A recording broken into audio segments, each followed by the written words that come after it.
Shalom kekasih Tuhan, kembali kita bersama dalam renungan Daat online, dalam siaran online. Kita bersama-sama untuk belajar kebenaran firman Tuhan.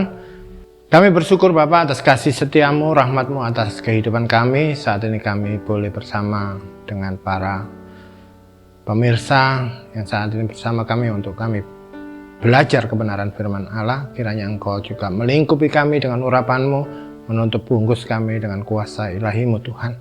Berkati pemberitaan firman-Mu di dalam kuasa urapan roh-Mu Tuhan. Tolong kami, Engkau membuat kami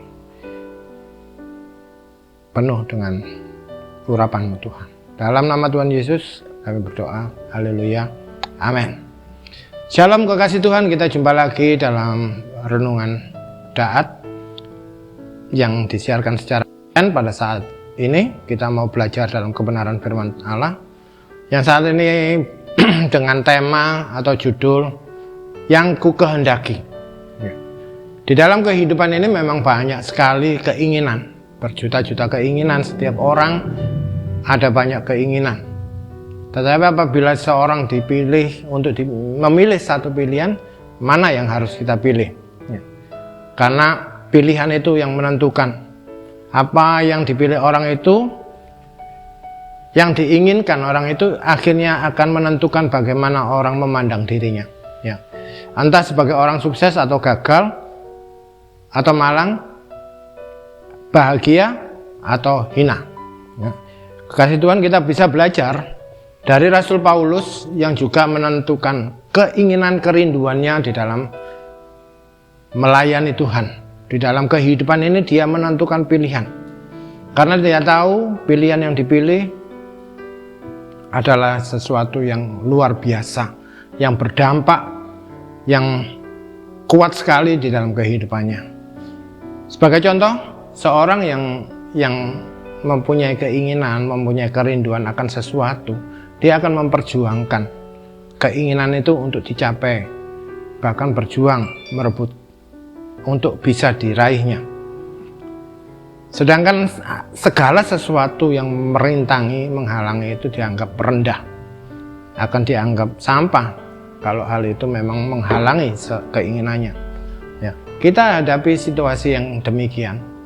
Paulus juga menghadapi hal yang demikian, sehingga dia berani berkata segala sesuatu itu kuanggap rugi, bahkan dianggap sampah, karena pengenalan akan Kristus.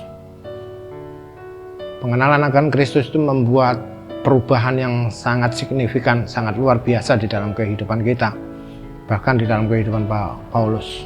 Kita mau belajar dari Filipi 3 ayat 10, dikatakan, yang ku kehendaki ialah mengenal Dia.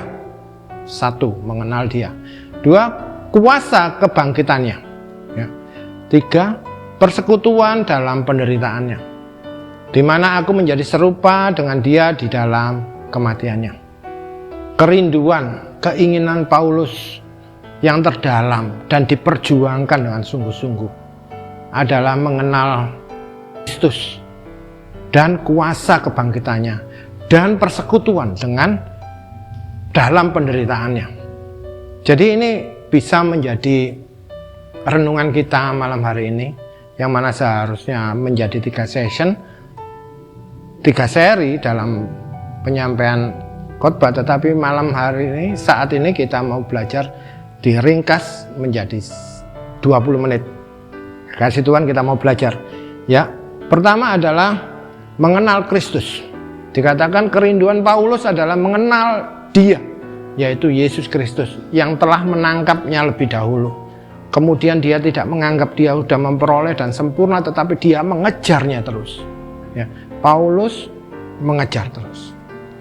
Memang di dalam kehidupan kita, kekristenan, pembenaran itu adalah awal. Saat kita percaya Yesus, kita memperoleh pembenaran. Saat kita menerima Yesus, kita memperoleh pembenaran. Itu titik awal. Dan itu tidak berhenti sampai kita mengenal atau menerima Yesus atau kita memperoleh keselamatan. Itu adalah starting point kita melangkah lebih lanjut ya. Pembenaran adalah sesuatu yang terjadi secara legal dan objektif. Jadi inisiatif Allah sendiri memilih kita, mengirim anaknya yang tunggal untuk menebus dosa kita, menghapus dosa kita, membayar hutang kita, sehingga kita memperoleh pembenaran. Hubungan yang terpisah menjadi terhubung kembali. Itu secara legal kita dengan Allah kembali terhubung, ya. Sedangkan pengenalan terhadap Kristus bersifat personal atau subjektif. Keduanya ini harus ada di dalam kehidupan orang-orang percaya. Keduanya itu harus bersama-sama tinggal di dalam kehidupan orang-orang yang percaya kepada Kristus.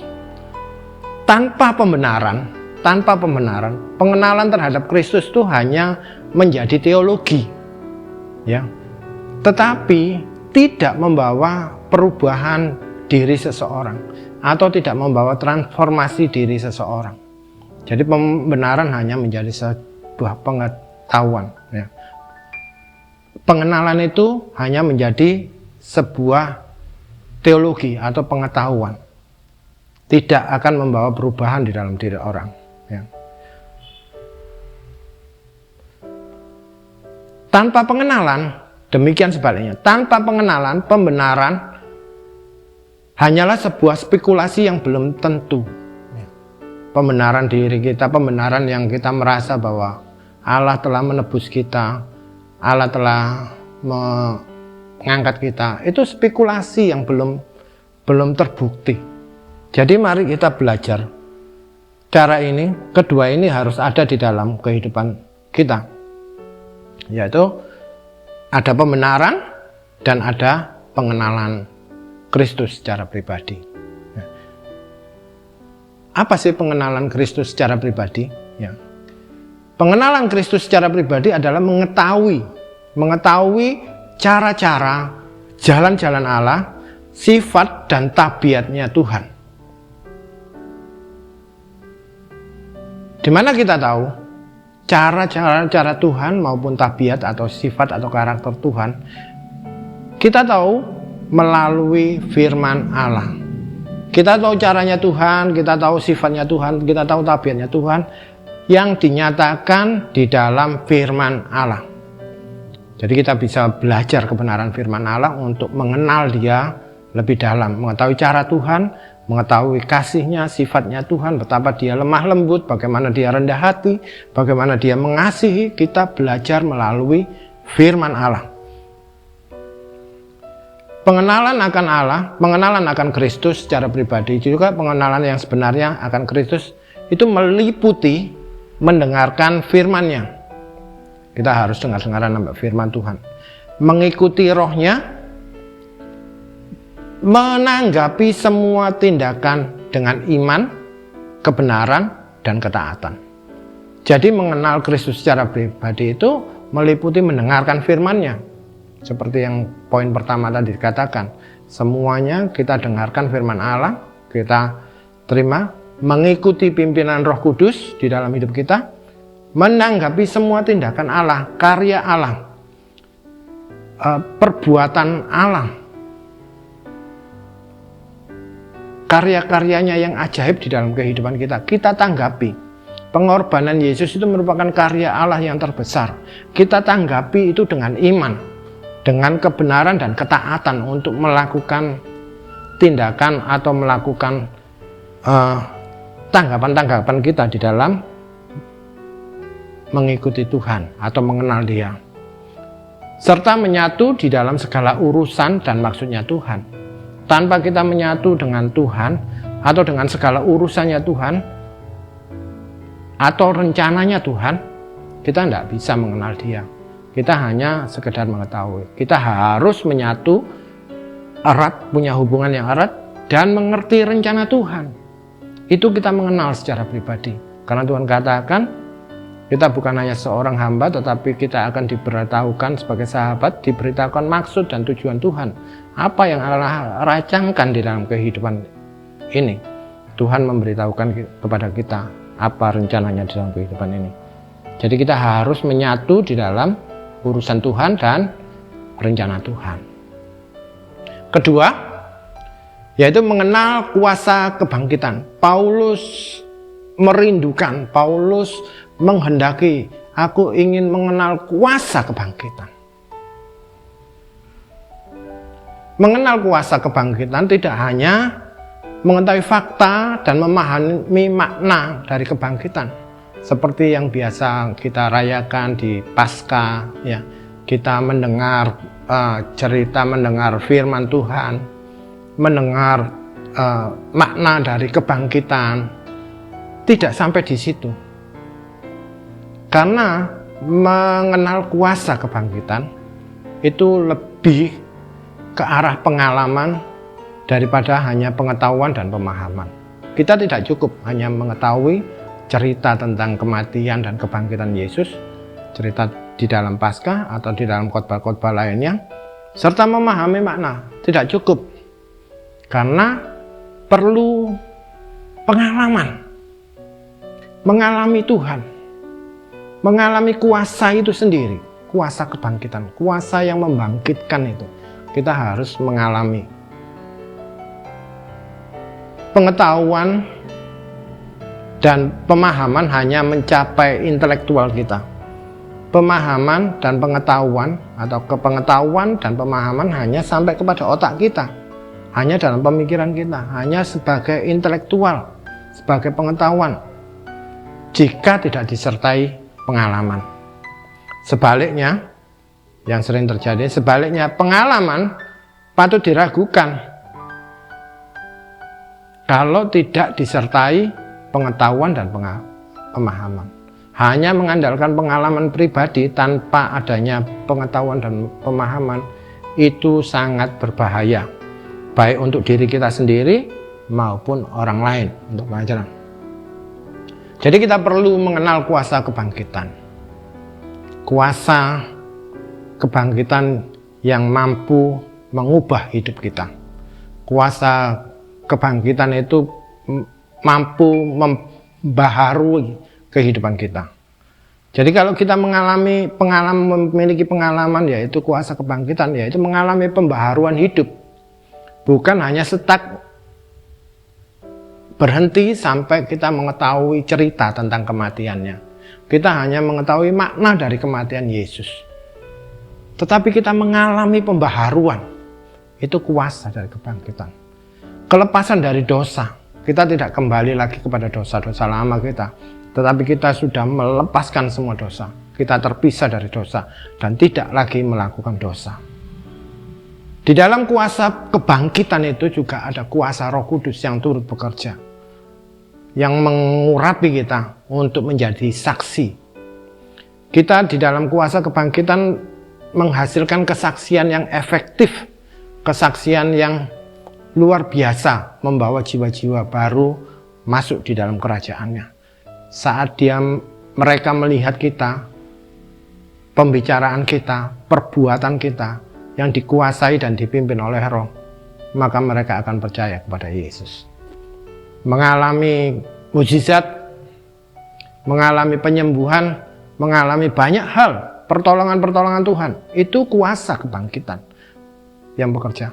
Dan pada akhirnya kita memperoleh kebangkitan dari antara orang mati, yang kemudian kita dimuliakan bersama-sama dengan Tuhan. Jadi kuasa kebangkitan adalah kuasa yang mampu mengubah hidup kita, mengadakan pembaharuan, yang mampu melepaskan kita dari dosa, yang mampu membuat kita menjadi kesaksian, menjadi martir Kristus, mengalami kesembuhan dan mujizat. Ketiga adalah persekutuan dalam penderitaannya.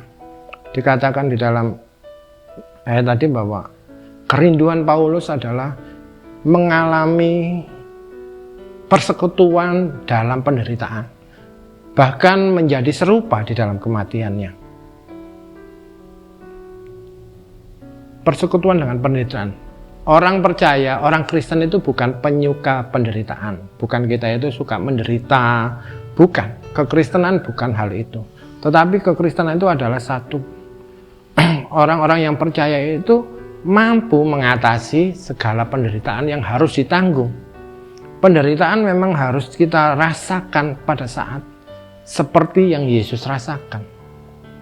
Pada saat kita bersekutu di dalam penderitaannya dalam artian kita mengambil bagian di dalam penderitaan Tuhan, itu kita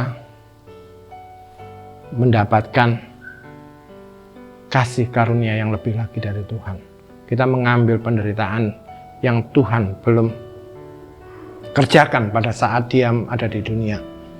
Ya, kita mengambil bagian untuk mati serupa dengan Dia dalam kematiannya. Bukannya kita terus mati harus disalib, bukan. Tetapi kita ambil bagian. Dalam teologi Paulus, menjadi serupa dengan kematian Kristus dapat merujuk kepada kematian terhadap dosa. Yang dimaksud dengan serupa dengan kematian adalah mati di dalam terhadap dosa. Kita tidak lagi melakukan dosa. Seperti dalam Roma 6 ayat 1 sampai 11. Paulus menceritakan bagaimana kita menjadi manusia baru dan meninggalkan dosa. Ya. Keserupaan dengan Kristus dalam kematian juga menunjuk kepada penderitaan yang dialami karena Kristus. Mengalami penderitaan yang dialami oleh Kristus. Pada saat kita mengabarkan kabar baik, kita dihujat orang, kita diolok orang, kita dihindari orang, itu kita menderita. Kita mungkin teraniaya dalam pemberitaan itu. Itu kita sedang membawa kematian Kristus di dalam diri kita. Seperti yang tertulis dalam 2 Korintus 4 ayat 10a. Setiap hari aku membawa kematian Kristus. Dalam hidup kita, hari-hari kita membawa kematian Kristus. Kita sedang membawa kematian Kristus supaya kita selalu ingat dalam pembicaraan kita, dalam pelayanan kita. Mengambil bagian dalam penderitaan Kristus adalah menyangkal diri, tidak lagi egois, tidak selfish, mementingkan diri sendiri, tetapi menyangkal diri, menyalibkan manusia lama kita. Kita tidak lagi ada kebanggaan seperti Paulus katakan, yang sudah lalu kuanggap sampah. Dia berlari mengejar kepada tujuannya, menderita karena kerajaannya, menderita karena Kristus dan kerajaannya. Dengan demikian kita menggenapkan apa yang kurang dari penderitaan Kristus, yaitu kematian Kristus yang membawa manfaat bagi jemaat. Tertulis dalam Kolose 1 ayat 24. Di dalam Roma 8 ayat 17 juga dikatakan, siapa saja yang menderita karena Kristus akan dimuliakan bersama-sama dengan Kristus. Jadi mengambil bagian dalam penderitaan Kristus ada upah yang luar biasa. Mengalami kemuliaan bersama Kristus. 2 Timotius 2 ayat 11 sampai 12 juga dikatakan, siapa yang menderita karena Kristus kelak akan memerintah bersama Kristus. Pada saat kita menderita bersama Kristus, pada saat kita mengambil bagian penderitaan Kristus, maka kita memperoleh kesempatan untuk memerintah bersama-sama Kristus. Mereka yang telah kehilangan mungkin pada saat ini banyak orang-orang yang memberitakan Injil kerajaan, memberitakan Injil, memberitakan kabar baik. Mereka mengalami aniaya karena iman mereka akan menerima. Mungkin mereka kehilangan segala sesuatu, kebebasannya mungkin terbelenggu, harta bendanya hilang, banyak hal, bahkan kematian mungkin mereka hadapi. Puji Tuhan, kekasih Tuhan, kita kembali lagi terakhir dalam renungan kita malam hari ini. Kita tinggal merefleksikan diri kita atau mengambil kesimpulan dari renungan kita malam hari ini. Apakah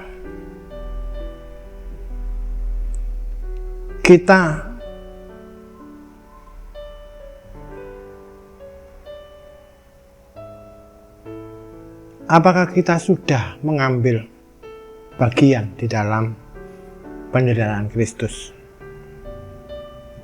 Apakah kita sudah mengalami kuasa kebangkitan Tuhan? Dan apakah kita sudah mengenal Dia secara pribadi, bahkan mengalami